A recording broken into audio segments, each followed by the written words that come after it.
อันนี้เราไปแพ่มีเด้อวันนี้นะมานำล้ามเพราะล้ามอันนี้นะมาเฮิร์นกำลังนำมาเฮิร์นเพราะล้ามมันนะญาติพี่น้อง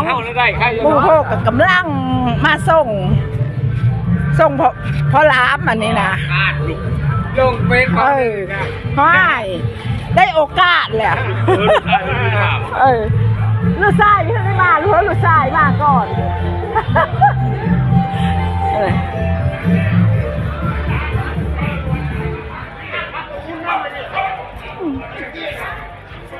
อันนี้มาฮอเทิร์นพอล้ามแล้วอันนี้นะเบิ่งแดดแค่ก็เลยเพิ่นนะ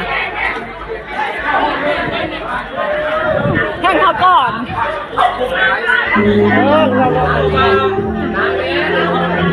เบิ่งแดดนะ